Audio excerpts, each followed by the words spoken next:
তো বন্ধুরা এখানে বসেছি হচ্ছে কাজে। তো এখন বেজেও গেছে 11:30 মতো। তো গেছিলাম কাজে। আজকে কাজ হয়নি। আজকে ছুটি। তো দাদারা আমাকে জানাতে ভুলে গেছিল। তো যাই হোক আমার যেহেতু বাড়ির কাছে আমার খুব একটা অসুবিধা হয়নি। তার মধ্যে কি হয় আগে থেকে জানা থাকলে ধীরে সুস্থে রান্নাবান্নাটা করা যায়। তাড়াহুড়োর মধ্যে দিয়ে সকাল, সকাল রান্নাটা করেছি। আরো কিছু রান্না করা হতো। তো এখন আর কিছুই করব না। তা ভাবলাম যে কাজ হয়নি তাতে কি আছে? আমার এই শাড়িটা এই শাড়িটা আমারই অবশ্য পাবলিকেরও কিছু কাজ আছে সেগুলো সারতে হবে।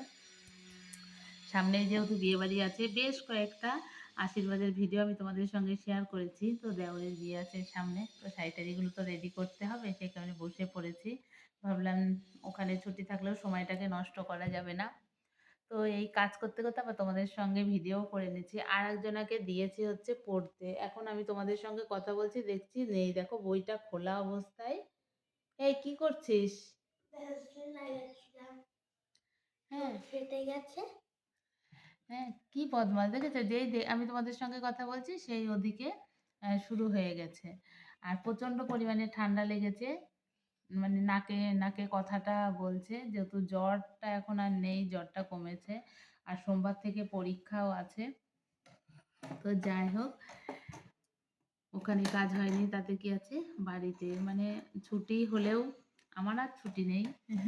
যে ভাবলাম যে ওখানে ছুটি আছে একটু যে শান্তি করে থাকবো সেটা না, বাড়িতে আরো কাজ আছে সেগুলোও করতে হবে। আর বাড়ির কাজ থাকা মানে আরো একটা চাপ থাকে। তো যাই হোক চলো বন্ধুরা পরে আবার কথা হবে। চলো এখনকার মতো টাটা। টাটা।